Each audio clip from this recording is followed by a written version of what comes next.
Tout d'abord, un grand merci à Madame Joly et à Monsieur Brossard pour leur invitation. Donc, le 6 mai 1994,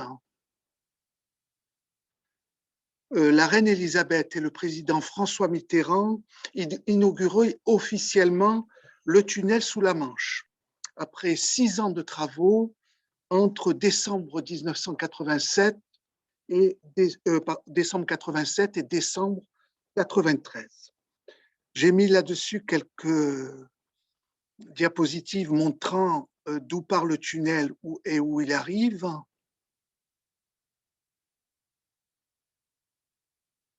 Donc, prenez fin 2 siècles de débats à propos du tunnel sous la Manche, particulièrement passionnés. Cet après-midi, je vais me concentrer essentiellement sur la période entre 1904 et 1919,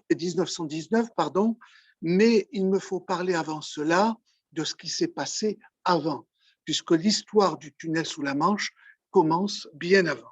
Et donc, d'une certaine manière, cela explique les enjeux de la période 1904-1919. C'est au début du 19e siècle qu'une première liaison sous-marine est proposée entre la France et la Grande-Bretagne. L'un des personnages principaux de cette histoire, en 1802, est l'ingénieur Albert Mathieu, qui propose un plan pour la construction d'une voie sous-marine, comme on le voit sur cette diapo, consistant en un tunnel foré comprenant 2 voies souterraines superposées, donnant passage à une route pavée éclairée sur toute la longueur et où circuleraient des diligences. Et puis au milieu du détroit, sur le banc dit de Verne, Albert Mathieu proposait de construire, selon ses propres mots, une ville internationale où la noblesse du monde entier se donnerait rendez-vous, le haut lieu de l'amitié entre les 2 peuples et entre les peuples de manière plus générale.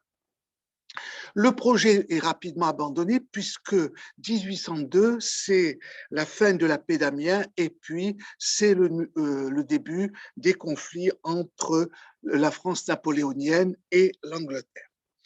D'autre part, plusieurs projets vont être proposés par la suite. C'est par exemple le projet du docteur Payerne en 1834 d'un tunnel immergé, un projet de Charles Boyd dans les années 1850 d'un pont ferroviaire allant de Douvres au Cap Grinet. Et puis le projet de Gustave Robert, très intéressant lui aussi, dans les années 1860, d'une jetée de 30 km de long sur laquelle circuleraient des trains, les navires passant à travers 2 ouvertures aménagées au milieu de l'ouvrage. Il faut cependant réserver une place spéciale à celui que l'on pourrait appeler le père du tunnel sous la Manche, c'est-à-dire Thomé de Gamon, Aimé Thomé de Gamon, qui à partir de 1830 va faire plusieurs propositions de construction de projets de tunnels ou d'autres propositions. 34, tunnel immergé, 36, un pont, 37, un bac flottant, 1844, un tunnel foré. Alors, que fait Thomé de Gamon? Il va se rendre tout d'abord et il va recevoir l'appui de l'empereur Napoléon III et en 1856, il va se rendre à Londres où il est reçu par le prince Albert, l'époux de la reine Victoria. Et la reine Victoria lui dit ces mots célèbres: vous pouvez dire à l'ingénieur français que s'il parvient à faire cela, je lui donne ma bénédiction en mon nom personnel et au nom de toutes les ladies de l'Angleterre. Pourquoi elle est si enthousiaste? Parce que la traversée était très difficile. Et on le voit sur cette gravure prise du musée Carnavalet où les gens sont au bord du navire, là en train de terriblement souffrir. Le Premier ministre de l'époque, Lord Palmerston, par contre, était beaucoup moins enthousiaste. Quand on lui propose le projet, quand Tomé de Gamon lui propose le projet, il s'exclame: comment vous prétendriez nous faire contribuer à une opération dont le but serait de raccourcir une distance que nous trouvons déjà trop courte? Donc, projet qui est mis en place, qui est reçu favorablement par la reine Victoria et par Napoléon III, et à l'exposition de 1867, Tomé de Gamon propose ses plans, bien accueillis par l'empereur. Le projet commence à faire surface, arrive la guerre franco-prussienne, mais tant les hommes de l'Empire que les républicains qui prennent la place du Second Empire sont favorables au tunnel. Du reste, en février 1872, se crée à Londres la Channel Tunnel Company. Il faut attendre février 1875 pour que soit constituée du côté français l'association française du tunnel sous-marin entre la France et l'Angleterre. Les principaux actionnaires en sont la Compagnie du Nord, mais aussi la maison Rothschild, qui va jouer tout au long de cette histoire un rôle extrêmement important. L'Assemblée nationale s'empare du projet et vote à l'unanimité la décision de construction. Et les premiers travaux de forage commencent à, comme on le voit sur ces deux images, et commencent à Sangatte à partir de 1876. Les ouvriers travaillent jour et nuit, et en mai 1878, un nouveau site de forage près de la falaise du cap Grinet est établi. Un puits de 90 mètres de profondeur est creusé. On voit là les installations du tunnel, et en juillet 1880 commence le percement du tunnel proprement dit. C'est une progression de 90 mètres par semaine. Du côté anglais, ce n'est qu'en 1880, à cause de problèmes liés à la concession, mais aussi au financement, que les travaux commencent. Le chantier est visité par le Premier ministre de l'époque, William Gladstone, l'archevêque de Canterbury, le commandant en chef des armées britanniques, etc. Mais l'année suivante, 1881, l'arrêt du tunnel est prononcé. Pourquoi? Parce qu'une véritable campagne anti-tunneliste se met en place. Et pourquoi à cette époque-là, 1882? C'est qu'à cette époque, il y a la fameuse expédition d'Égypte, c'est-à-dire les Anglais, suite à l'occupation d'Alexandrie par le rebelle nationaliste Rabbi Pacha, les Anglais, avec les Français, décident d'intervenir. Mais au dernier moment, la flotte française reste à l'écart et les Anglais occupent Alexandrie et plus tard le Caire. Ce qui va déclencher très rapidement une opposition très vive entre les deux pays. Et les relations franco-britanniques vont être empoisonnées pendant plus de 20 ans.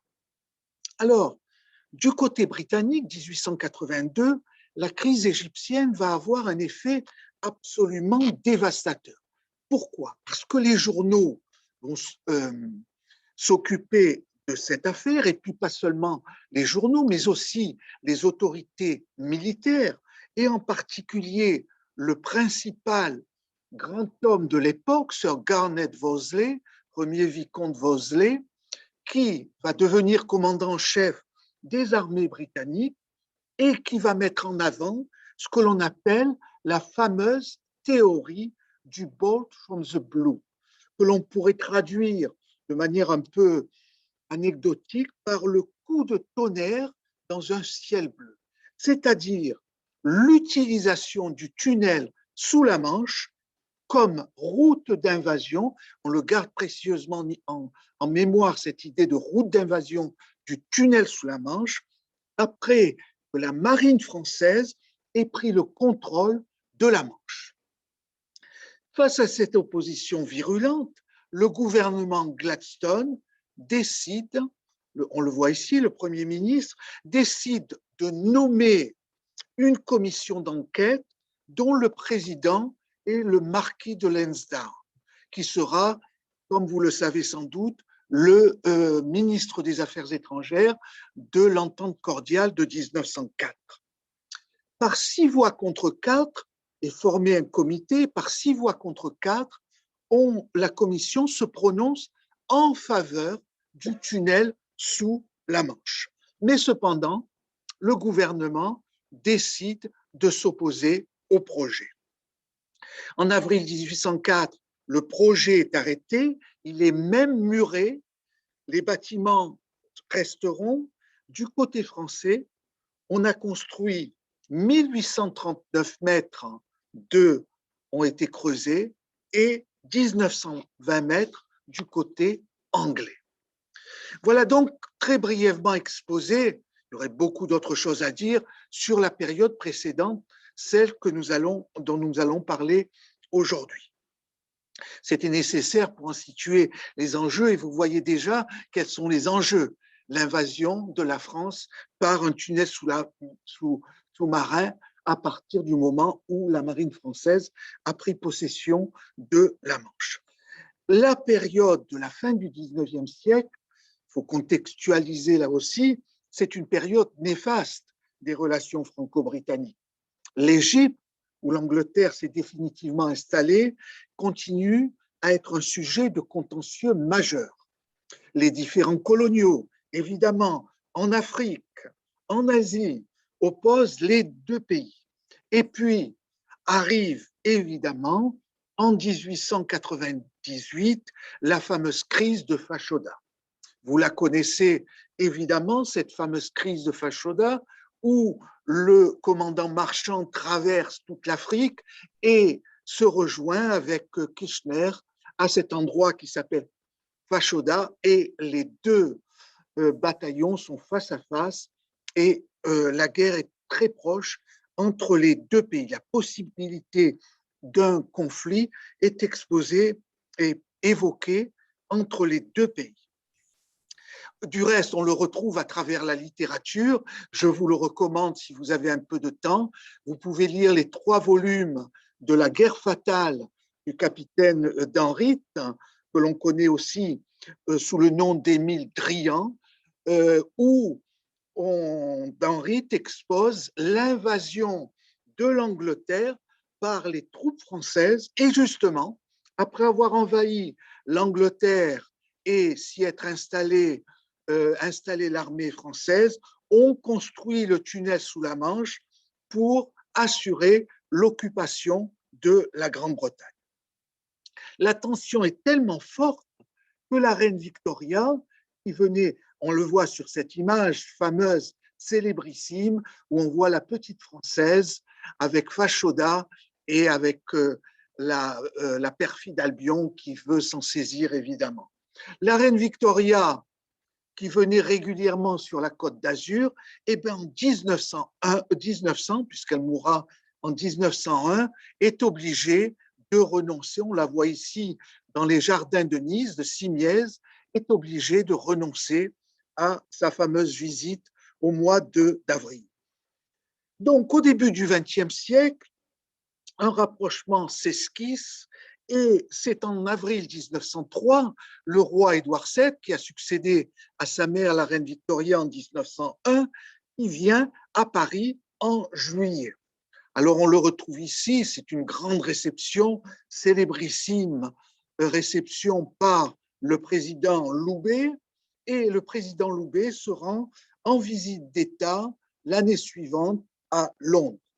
Et puis en avril 1904, c'est les fameux accords dits accords de l'entente cordiale, où par différentes conventions, les deux pays mettent un terme à leurs difficultés coloniales et maritimes.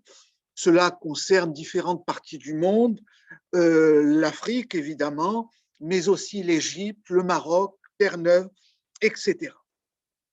Alors, pourquoi cette entente cordiale? Et là, il faut s'y arrêter, parce que là aussi, c'est très important pour la suite de notre exposé, c'est que de plus en plus, Français et Anglais, pardon, sont menacés par la puissance de l'Allemagne impériale.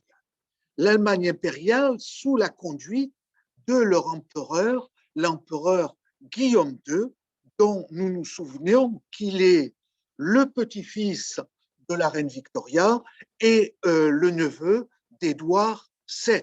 Ne l'oublions pas. Pourquoi l'Allemagne? C'est que l'Allemagne est en pleine expansion économique et industrielle. Et elle revendique sa part dans la direction des affaires du monde, en particulier en Afrique, et en particulier, elle revendique, l'Allemagne impériale, ce que Guillaume II va appeler sa fameuse part au soleil. C'est sa fameuse expression après la crise d'Agadir.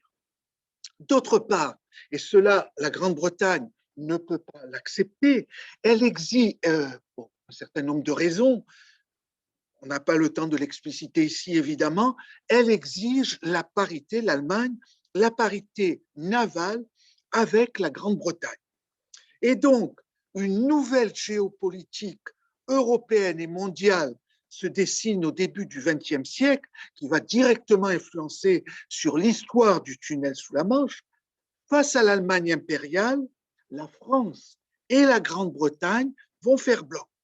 Et donc, cette alliance va être accentuée par une alliance aussi, un accord en tous les cas, avec la Russie sur d'autres domaines territoriaux.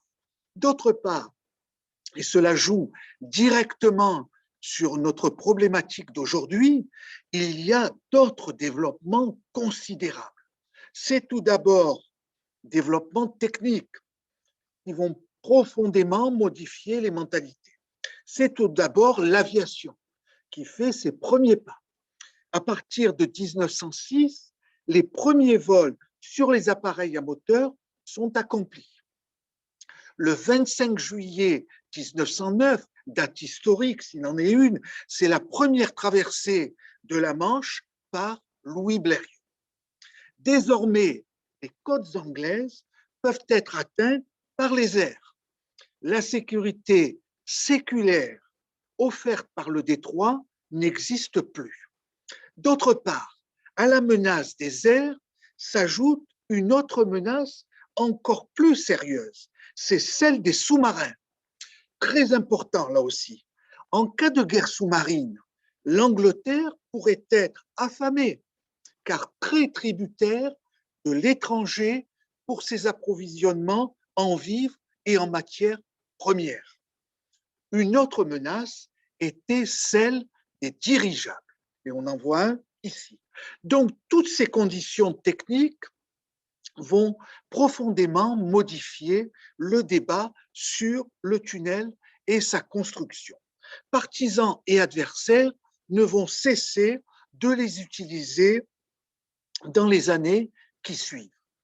Peu après les accords dits de l'entente cordiale, les promoteurs du projet recommencent leur agitation. Et pour calmer les craintes des militaires, ils multiplient les plans et les précautions techniques pour protéger l'ouvrage de toute attaque surprise par des armées étrangères. Ils proposent par exemple que l'entrée anglaise du tunnel soit placée sous le feu de 3 petits forts à l'ouest de Douvres, suffisamment éloignés l'un de l'autre pour rendre impossible leur prise simultanée par un ennemi. La campagne pro-tunneliste est renforcée par un accident maritime dans les premiers mois de 1907. Dans la nuit du 20 au 21 février 1907, le steamer Berlin, qui assurait la liaison entre Harwich en Angleterre et Hoek van Holland en Hollande, bien entendu, vient se briser sur une digue au moment où il entre dans le port hollandais. Plus de 100 personnes, voyageurs, périssent, et donc on se saisit de cet accident, de ce drame, pour mettre en avant, là aussi, le soutien au projet. Le gouvernement libéral de Sir Henry Campbell Bannerman va vite trancher la question, d'autant que le roi Édouard VII, malgré ses sentiments francophiles, voit d'un mauvais œil ce projet. Et à l'issue d'une séance à la Chambre des communes, il fait une déclaration très sèche que le gouvernement s'oppose au tunnel, car, et je cite Sir Henry Campbell Bannerman, il conduirait à de constantes demandes d'augmentation des dépenses navales et militaires et à un risque continuel d'agitation et de possibles alarmes. Fin de citation.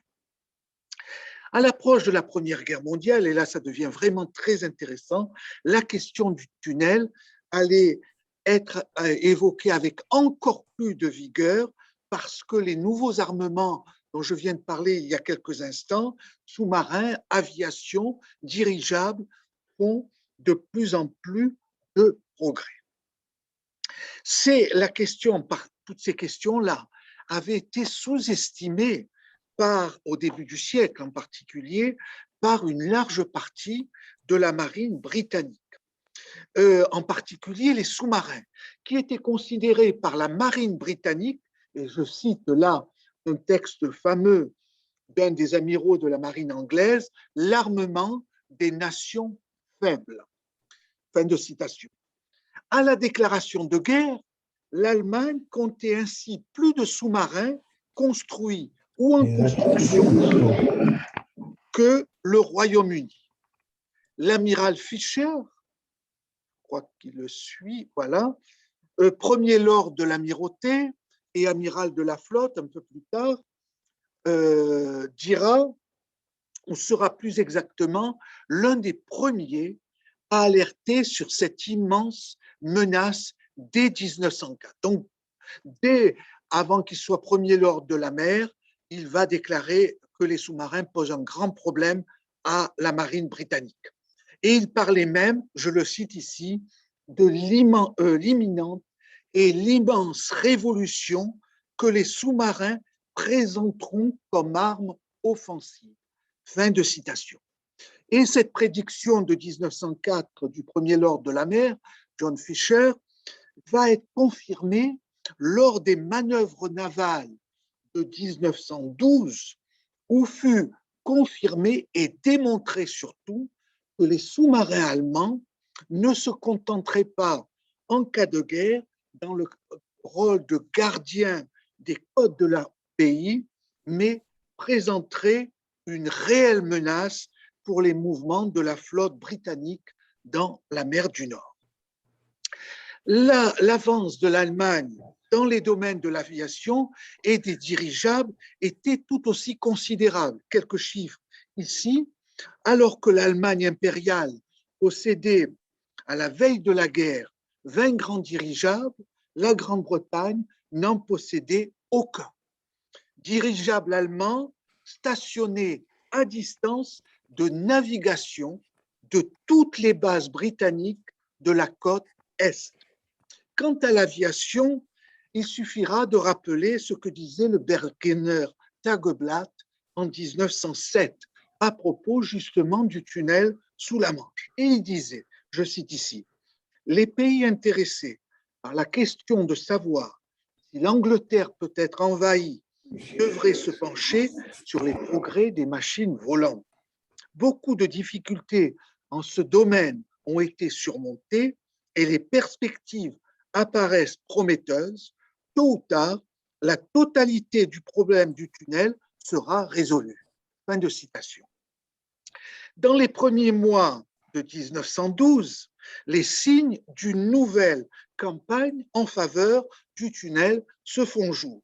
Ainsi, l'amiral Fisher, premier lord de la mer, envoyant à Winston Churchill, premier lord de l'amirauté, j'ai mis plusieurs photos de lui en jeune homme, c'est pas mal, et un autre.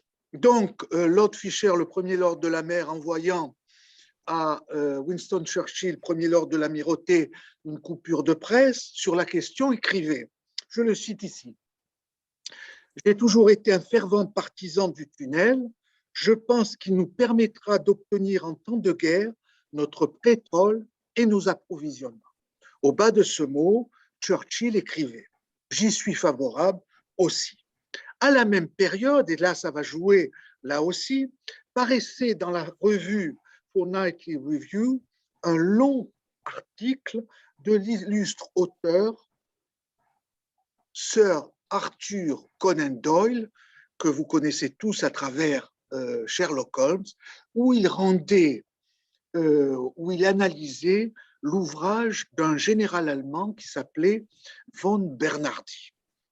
Et cet ouvrage s'appelait « L'Allemagne et la prochaine guerre », où l'officier de haut rang se disait convaincu qu'une guerre entre son pays et le Royaume-Uni paraissait non seulement inévitable, mais nécessaire afin de libérer les mers de la suprématie britannique, mais aussi pour assurer l'expansion de l'Allemagne comme puissance impériale. Dans ce conflit, donc, expliquait von Bernhardi, l'Allemagne aurait à faire face à l'alliance franco-britannique. Donc, faisant sienne ces prédictions, Conan Doyle écrivait que le devoir de son pays était d'envoyer sur le continent la force expéditionnaire britannique afin de prévenir une possible défaite de la France et le démembrement de la France par l'Allemagne impériale. Pour ce faire et pour parer au danger que représentait le passage de la force expéditionnaire à travers la Manche, mais aussi au ravitaillement de cette force sur le sol français, la construction du tunnel devenait donc une nécessité, sinon un impératif. Ces deux éléments n'allaient cesser d'être mis en avant par les pro-tunnelistes, très actifs au sein du comité sur la construction du tunnel, un député qui s'appelait Arthur Fell, et donc en 1913, une délégation du comité parlementaire du tunnel allait se rendre à la Chambre des communes pour rencontrer le Premier ministre de l'époque, Herbert Asquith. Et ce document, cet appel, signé par 88 députés, des anciens ministres, des marins, un prix Nobel de la paix, Lord Robert Cecil, demandant la construction du tunnel sous la Manche. Asquith, très prudent, renvoie la question au comité de défense impériale, le CID. Cependant, rendant compte de l'entretien qui avait eu lieu lors de cette rencontre, le grand ambassadeur de France à Londres, Paul Cambon, qui sera ambassadeur de France pendant 22 ans à Londres, rendant compte donc de cette rencontre à Stephen Pichon, le ministre des Affaires étrangères, écrivait au Premier ministre que le Premier ministre anglais n'était pas opposé au projet, mais qu'il devait tenir compte, et je cite ici Paul Cambon, de l'opinion des militaires et même des Anglais en général. Il demandait donc d'éviter des manifestations trop bruyantes pour ne pas braquer les Anglais. Cependant, ces manifestations bruyantes, à quoi faisait référence l'ambassadeur de France à Londres? C'est que le président du Conseil, Louis Barthou, avait donné une interview au New York Herald où il se disait favorable à la construction du projet. Il rejetait les objections militaires et il affirmait, c'était Louis Barthou, donc le président du Conseil français, toute entreprise qui apporte au peuple du monde des facilités plus grandes de se rapprocher, de s'étudier, de se connaître, est une œuvre de paix et de civilisation. Fin de citation. Donc, le projet est soumis au comité de défense impériale. Je ne peux pas ici brosser les discussions absolument passionnantes qui ont eu lieu. On peut les consulter aux archives nationales britanniques. Je l'ai fait lors de ma thèse. Et les discussions étaient très vives. D'un côté, il y avait le premier lord de l'amirauté, Winston Churchill, et de l'autre côté, le Premier ministre, qui avait l'appui du récent ministre de la guerre, Kitchener, qui soutenait le Premier ministre. En ce 14 juillet 1914, à la majorité, le projet du tunnel fut donc rejeté par le comité de défense impérial. Mais la décision ne fut pas unanime. Aux côtés du premier lord de l'amirauté, c'est-à-dire Winston Churchill, s'était rangé le premier lord de la mer, qui deviendra l'amiral de la flotte en 1921, le prince Louis de Battenberg. Je rappelle à titre anecdotique que le prince Louis est le grand-père du duc d'Édimbourg qui vient juste de décéder. Et puis s'est rangé aux côtés du premier lord de l'amirauté, donc le premier lord de la mer, mais aussi celui qui va commander la force expéditionnaire en France, c'est-à-dire Sir John French, le field maréchal Sir John French. Alors, qu'est-ce que révélaient, au-delà du tunnel, ces divergences et ces difficultés? C'était, est-ce qu'en cas de conflagration entre l'Allemagne d'un côté, le Royaume-Uni et la France de l'autre, est-ce que le Royaume-Uni se rangerait de manière décisive et irrévocable du côté de la France contre l'Allemagne? Et jusqu'au dernier moment, vous le savez bien cela, j'en suis certain, il n'y a qu'à lire le discours à la Chambre des communes de Sir Edward Grey le 3 août 1914 pour se convaincre des atermoiements britanniques et la pénible et dramatique décision à prendre à cette occasion. Et ça ne sera que la violation de la neutralité belge qui fera que les Britanniques interviendront. Donc, combien la construction du tunnel aurait été vue comme un symbole si on avait commencé à le construire. Le 20 juillet 1914, George V, le roi George V, passait en revue la flotte au grand complet et le lendemain, le Times publiait un éditorial en français sous le titre « Elle se sait insulaire » et le Times, qui était défavorable au projet, écrit. Il faut que je cite ce passage parce qu'il nous renvoie à certaines choses d'aujourd'hui.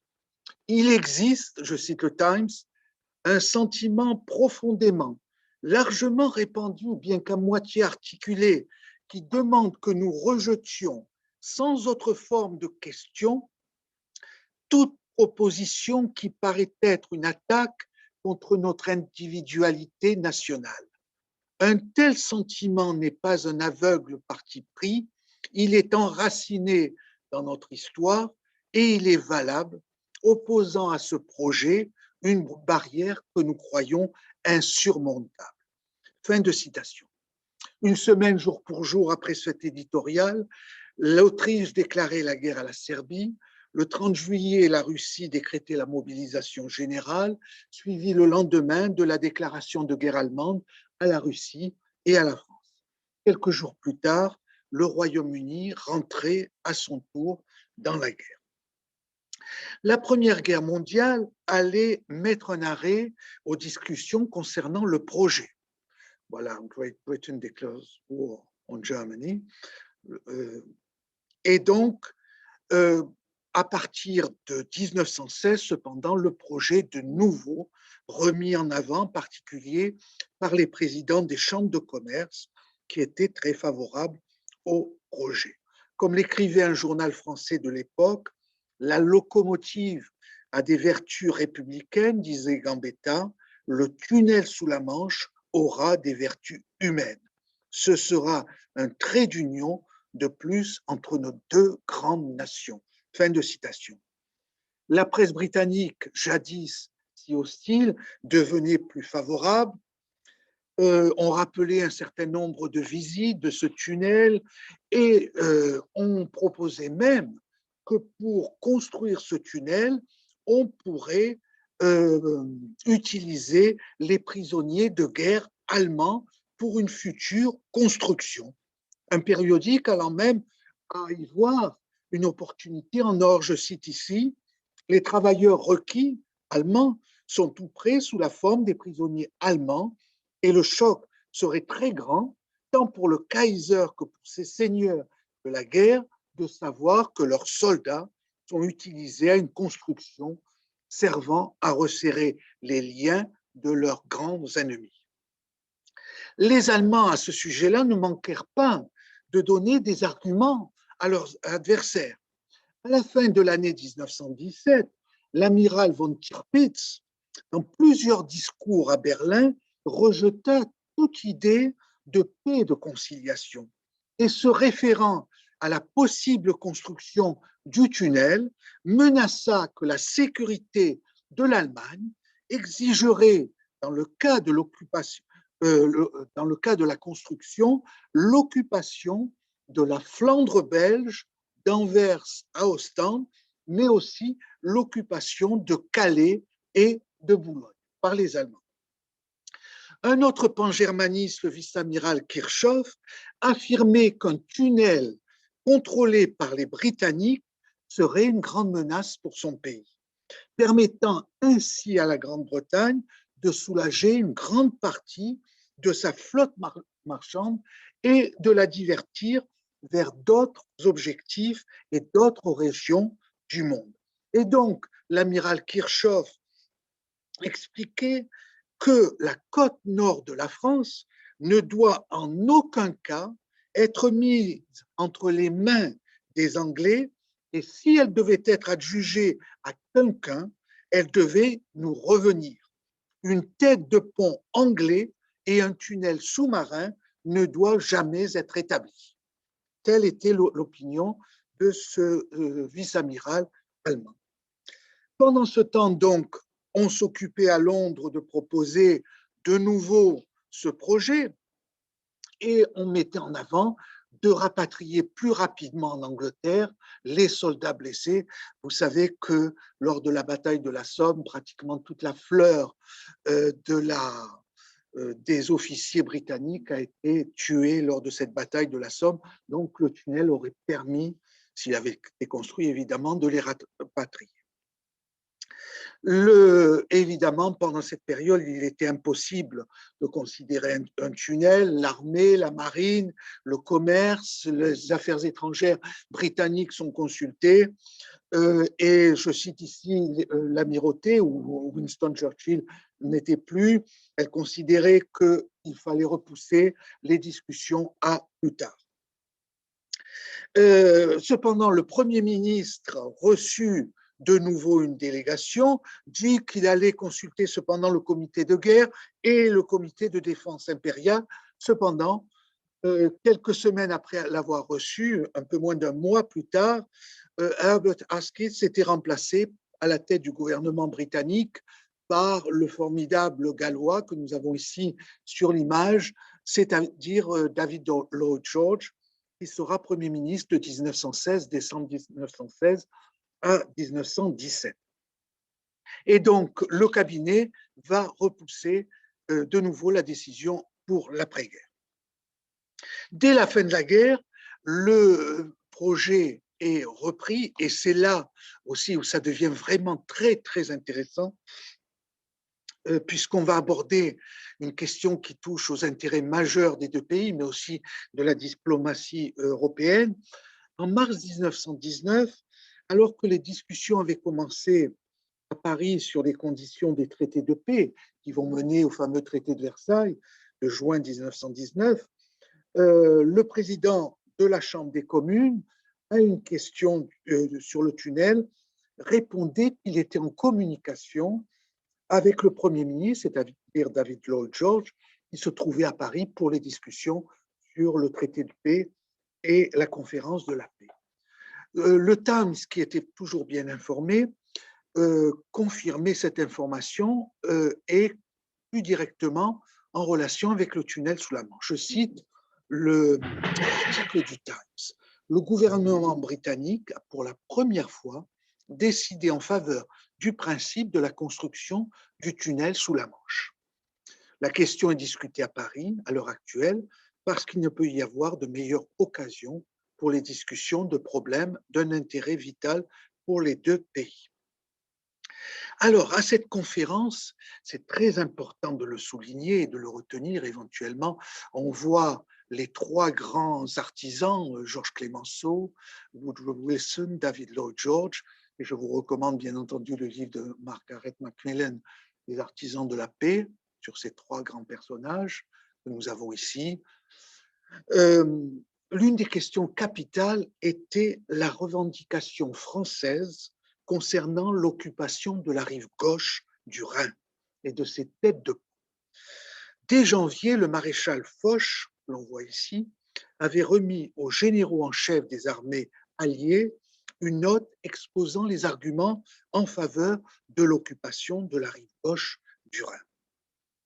Dès les semaines qui suivirent, les négociateurs français, dont le premier d'entre eux était Georges Clemenceau, que l'on voit ici, vont multiplier notes et mémoires pour convaincre les récalcitrants anglo-saxons, David Lloyd George et Woodrow Wilson, le président des États-Unis, pour concéder aux Français leur demande concernant l'occupation de la rive gauche du Rhin. Mais évidemment, les anglo-saxons étaient totalement opposés à cette décision, à cette demande française d'occupation.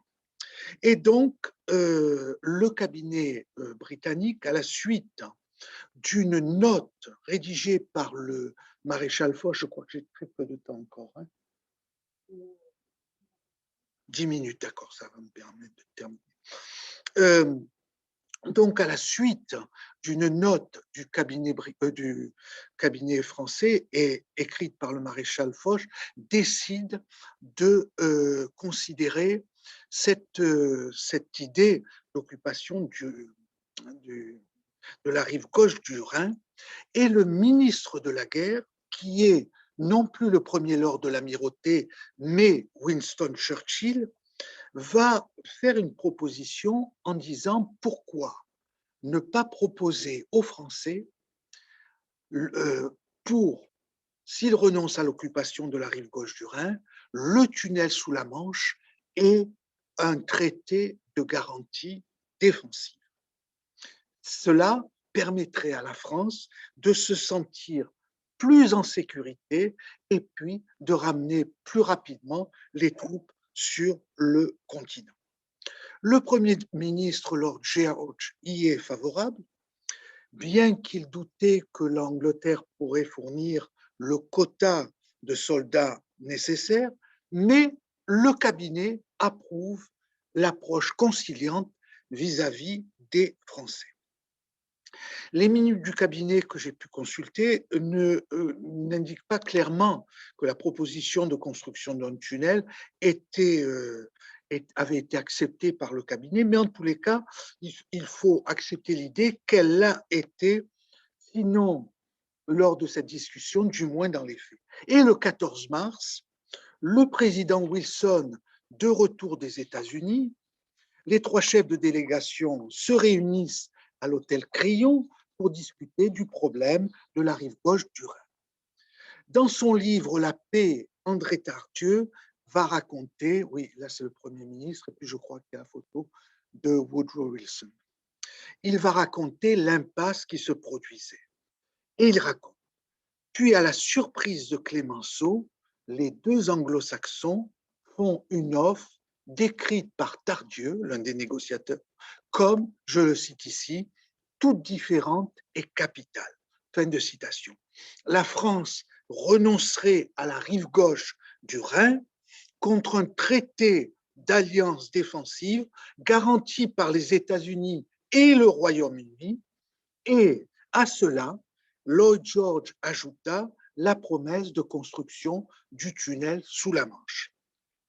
Dans ses carnets secrets, Louis Loucheur, qui était le ministre du Commerce et l'un des négociateurs français, a raconté la scène à la suite des propositions anglo-saxonnes. Je le cite ici. Clémenceau était très ému et nous aussi. Lord de George avait déclaré qu'il n'hésiterait pas à faire construire le tunnel pour que les troupes anglaises puissent venir plus rapidement, le cas échéant, au secours de la France.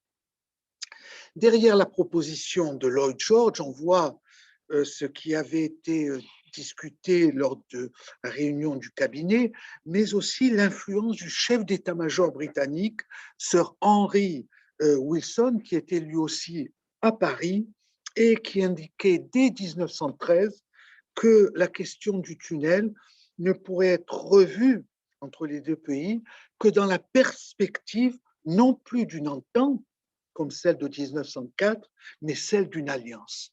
Alliance, on retient le mot puisque c'est le mot que va utiliser en 1940 Winston Churchill. Donc, les Français sont cependant très, très réticents. En particulier, le maréchal Foch, pour lui, le traité de garantie, la construction du tunnel sous la Manche ne suffisent pas. Et il va l'écrire de manière très claire dans une note du 31 mars 1919. Je cite la note du maréchal Foch. Il est douteux que l'Angleterre puisse se mettre comme premier secours au service d'une guerre européenne plus de force qu'elle n'en avait en 1914, en raison de son obligation de tenir un vaste empire et l'absence de service obligatoire. Mais en outre, ce secours insuffisant ne pourra qu'être tardif par suite de la distance de la traversée de la Manche. Le jugement semblait sans appel, d'autant qu'il émanait, comme vous le savez, d'un des plus grands militaires de la Première Guerre mondiale. Il est ironique toutefois de relever que le maréchal Foch, quelques années plus tard, allait être porté à la présidence d'honneur du mouvement pro-tunnéliste français. Face à ce peu d'enthousiasme des Français, Lloyd George, à la suite donc de la lecture de la note du 31 mars, demandant l'opinion du général Wilson. Et là, on a conservé les minutes, c'est Paul Mantoux qui les a conservées dans les délibérations du Conseil des Quatre, et on a la discussion. Lloyd George, je voudrais poser une question au général Wilson. Le maréchal Foch paraît croire que le tunnel du Pas-de-Calais ne nous permettrait pas d'assurer les transports plus rapides qu'en 1914. Général Sir Henry Wilson, je crois que le maréchal Foch considère le tunnel comme une alternative au transport par mer. Tout change si l'on ajoute l'un à l'autre. Lloyd George, il me semble que vous pourriez dans ce cas doubler la rapidité des transports. Général Sir Henry Wilson, cela dépend de l'état des voies ferrées françaises et leur encombrement au moment d'une mobilisation. Malgré la prudence des militaires, on le voit donc, Lloyd George tenait à son traité de garantie couplé à la construction du tunnel. C'était le marché proposé aux Français pour qu'ils renoncent à l'occupation de la rive gauche du Rhin. L'historien Howard Elcock, dans son ouvrage sur les discussions précédant la signature du traité de Versailles de juin 1919, confirme ce point de vue. Selon lui, le 31 mars, Lloyd George suggéra que si la France acceptait le traité de garantie comme suffisant, la Grande-Bretagne et la France pourraient tomber rapidement d'accord quant à la construction du tunnel. L'on ne peut que se rallier à cette note, évidemment, mais le problème, c'est que dès le retour et la fin de la conférence de la paix, que l'on voit ici, où on voit les principaux Lloyd George, Clémenceau, Woodrow Wilson, voilà, la paix est conclue, le traité de Versailles a été signé. Dès son retour en Angleterre, le ministre des Affaires étrangères, Lord Curzon, le premier marquis Curzon, dans un mémorandum rédigé moins d'un an après le traité de Versailles, écrivait, et je vais pratiquement terminer là-dessus. Il disait que les antagonismes ancestraux étaient toujours aussi vivaces, à cause des langues, à cause des mentalités, à cause des caractéristiques nationales. Et il écrivait: il est presque certain que nous aurons dans le futur, comme nous en avons eu dans le passé, des conflits avec la France. Même à l'heure actuelle, tandis que nous sommes alliés sur le terrain, tandis que nos représentants se rencontrent lors de conférences, tandis que le gouvernement français reçoit toujours des faveurs de notre part et qu'il nous importune quotidiennement pour toujours plus, rien ne peut être plus provocatrice et hostile que la presse française. Toujours, comme nous le savons, en étroite relation avec le ministère des Affaires étrangères et avec les hommes d'État français. Rien ne peut altérer le fait fondamental que nous ne sommes pas aimés en France et que nous ne le serons jamais, si ce n'est pour les avantages que les Français peuvent nous soutirer. Les années suivantes allaient démontrer que la fraternité guerrière d'armes entre la France et le Royaume-Uni ne durerait pas. Il y a le refus par le Sénat américain de ratifier le traité de Versailles en mars 1920. Il y a les récriminations allemandes contre le traité de Versailles. Il y a l'occupation de la Ruhr menée conjointement par les gouvernements français et belges entre 1923 et 1925.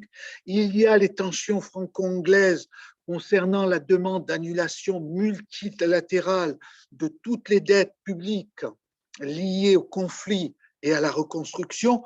Il y a enfin la question du désarmement qui va être, dans cette période, une question fondamentale. Dans l'entre-deux-guerres, il faut bien le dire, malheureusement, la France allait payer très chèrement son entente avec le Royaume-Uni, qui allait aboutir au jour tragique de mai-juin 1940. Dans Grandeur et misère d'une victoire, de Georges Clemenceau, de 1930, un livre que je ne cesserai de recommander, et j'en termine par cette anecdote. Donc, Georges Clemenceau se rend à Londres. Passant par Londres, il raconte donc dans Grandeur et misère d'une victoire, passant par Londres pour aller recevoir à Oxford un grade honoris causa, Monsieur Lord George me pria de le venir voir à la Chambre des communes. Sa première parole fut pour me demander si j'avais quelque chose à lui dire. Oui, bien, répondis-je, c'est Clemenceau maintenant qui parle. J'ai à vous dire que dès le lendemain de l'armistice, je vous ai trouvé l'ennemi de la France. Et Lloyd George répond, eh bien, me répondit-il, n'est-ce pas notre politique traditionnelle? Pendant encore 60 ans, la question du tunnel va connaître de multiples péripéties jusque dans les années 80, où, sous l'impulsion de Margaret Thatcher et de François Mitterrand, le projet va enfin connaître son envol. Je vous remercie, j'espère ne pas avoir été trop long. Merci.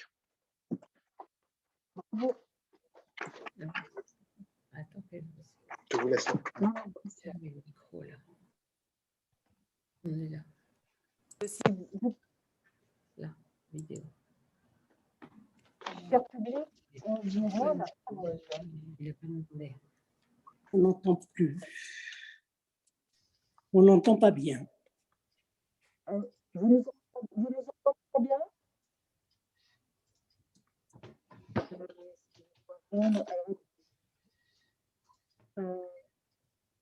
Le micro doit être trop loin. Le micro est trop loin? Vous nous entendez pas? Alors moi j'ai une question, Gilles Matera. Oui? Oui, une question à Bernard. Bernard, au cours du balayage du 19e siècle, tu as fait un lapsus en parlant de l'envahissement de la France. Ah, c'est possible, oui. C'est l'envahissement de la Grande-Bretagne, évidemment.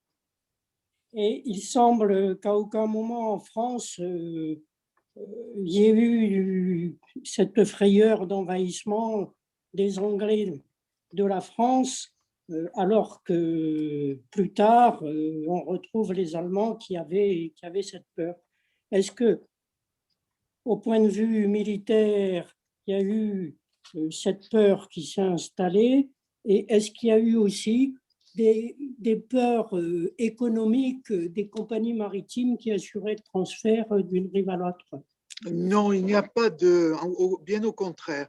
Alors, concernant la première question, l'aspect militaire du côté français, il n'y a jamais eu de crainte d'envahissement, évidemment, de la France par les Anglais, puisque il faut se souvenir que l'Angleterre, jusqu'en 1916, n'a pas d'armée comme celle de la France.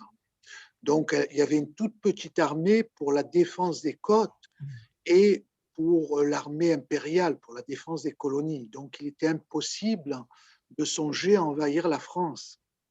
Quant à la question économique, on pensait que ça serait très utile, et on le pensait jusqu'à très loin, puisque la Chambre de commerce de Toulon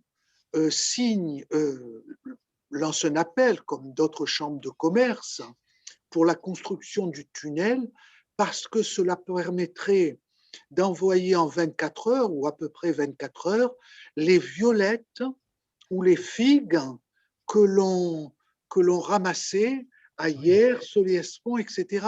Donc, on était, même dans nos régions qui sont très éloignées du tunnel sous la Manche, on était très favorable au tunnel sous la Manche. Et la Chambre de commerce de Marseille, elle aussi, est extrêmement favorable au tunnel pour une simple et bonne raison, c'est que le tunnel permettait donc de traverser rapidement de Londres jusqu'à Calais sans avoir de transbordement. Là, on pouvait pratiquement descendre jusqu'à Marseille, prendre le bateau et, via le canal de Suez, continuer jusqu'au joyau de la couronne, c'est-à-dire jusqu'aux Indes et au-delà, au Japon, etc. Donc, les chambres de commerce étaient très, très favorables au projet. Je ne pouvais pas insister, évidemment, puisque l'exposé portait principalement sur les questions navales, militaires et diplomatiques. Même diplomatiques, j'ai peu abordé dans ce cas-là, mais c'est très, très important, les questions économiques soulevées en France par la construction du tunnel. Voilà ce que je peux répondre. Merci.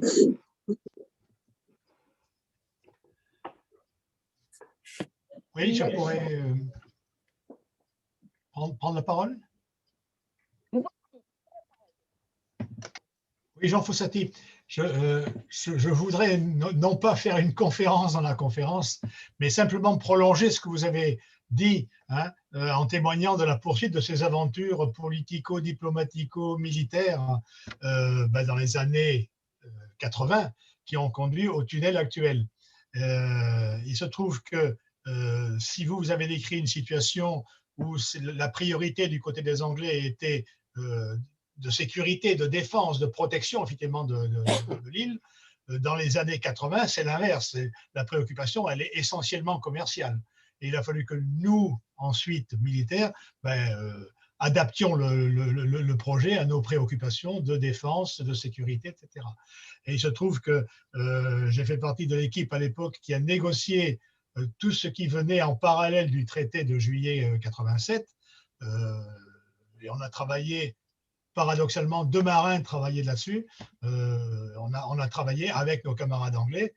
Le ministère britannique, c'était un civil francophile, francophone aimant le bon vin, alors que celui du Foreign Office était aussi un civil, mais pas anti-français, mais presque. Voilà. Et donc, on a pas mal travaillé sur le sujet. Je vous passe les détails puisqu'ils sont couverts par le secret, mais sur les angles de défense, sécurité, à la nuance près qu'entre-temps, il y a eu l'OTAN. Oui. Et donc, on était dans la même alliance sans y être tout en y étant. Voilà. Oui. Oui. C'était juste une prolongation, mais vous voyez qu'on a quand même fini par déboucher. On a fini par déboucher, effectivement. La question qui se posait, c'était l'anecdote est enfin, elle est connue en tous les cas, je la raconte dans l'un des ouvrages que j'ai publiés sur le tunnel sous la Manche. Pierre Mauroy, j'ai parlé tout à l'heure de François Mitterrand, mais en fait, c'est Pierre Mauroy, le Premier ministre, qui a été le véritable initiateur du projet, qui voulait véritablement lancer le tunnel sous la Manche. Il rencontre donc Margaret Thatcher. L'anecdote est vraie, entre parenthèses, elle n'est pas inventée. Et Pierre Mauroy dit « Je rêve d'aller de Londres à Lille et de passer sous la Manche en train ». Et Margaret Thatcher lui répond moi, je rêve de… Parce qu'elle, elle souhaitait plutôt un tunnel avec automobile. Je rêve de monter dans ma voiture à Londres et de me retrouver sur la Côte d'Azur sans avoir à descendre. Voilà, c'était la fameuse réponse de Madame Thatcher à Pierre Mauroy. Bon, finalement, ils sont tombés d'accord pour cette construction. Oui, sachant que le traité et l'accord particulier dont j'ai parlé ont été signés pendant l'alternance. Donc, on était sur les socialistes, on a été dans les 2 années d'alternance. Oui, oui, tout à fait, vous avez tout à fait raison. Mais évidemment, les Français y étaient très favorables depuis très, très longtemps pour des raisons pas seulement de prestige, mais aussi Napoléon III y était évidemment très favorable puisqu'il était très influencé par les Saint-Simoniens qui ont joué là aussi un rôle capital puisque le premier président de l'Association française du tunnel sous la Manche dans les années 1870 était le grand économiste saint-simonien, c'est-à-dire Michel Chevalier. Donc c'était lui, c'était la figure emblématique du tunnel sous la Manche à cette époque-là et c'était un saint-simonien très décidé et très affirmé. Ouais. Voilà. Est-ce que techniquement on était capable de faire le tunnel au 19e siècle, c'est-à-dire de terminer ce qui a été commencé? Moi, toutes les archives que j'ai pu voir, ils ne posent jamais de problème dans les années 1880. Donc on était persuadé de pouvoir le faire. Peut-être avec des problèmes très sérieux d'infiltration d'eau à l'époque. Le chantier a été arrêté plusieurs fois à cause d'infiltration d'eau assez massive, mais je n'ai rien trouvé dans les archives, mais je parle en non spécialiste. Moi, je suis un historien de ces questions d'infiltration, de questions techniques. Mais en tous les cas, en 1880, je n'ai rien trouvé concernant des problèmes de ne pas pouvoir terminer le tunnel.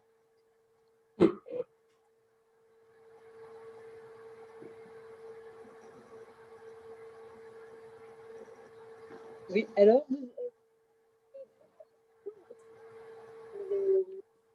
nous terminons cette… Oui, juste un deuxième point que je voudrais évoquer. Vous avez parlé très justement dans les années 1912, les Britanniques, Churchill et Fisher en premier, se préoccupaient déjà de leur approvisionnement en pétrole. Pour la Royal Navy essentiellement. Or, l'Angleterre avait du charbon, mais n'avait pas de pétrole. Donc, oui. Leur intérêt, là, pour le coup, était très militaire et très logistique, chose à laquelle nous n'avons pas du tout pensé à l'époque. Tout à fait, tout à fait. Il serait intéressant à relever, oui. Intéressant, lors de l'écriture de ce travail, enfin pas de celui-là en particulier, mais j'ai dépouillé toutes les archives du comité de défense impériale, oui. Donc à Londres, aux archives nationales, et évidemment toutes ces questions-là étaient soulevées de manière très pertinente par le premier lord de l'Amirauté, par les militaires, etc. Il y a des choses absolument passionnantes dans les débats de 1913-1914, que je n'ai pas pu aborder évidemment très rapidement. Absolument. Merci.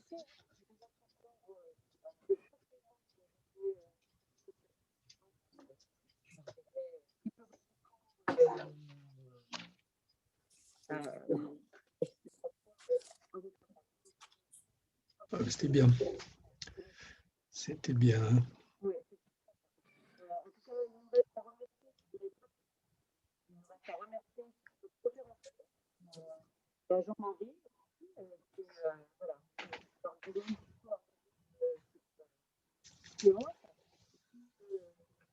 Voilà. Vous retrouvez le mois prochain.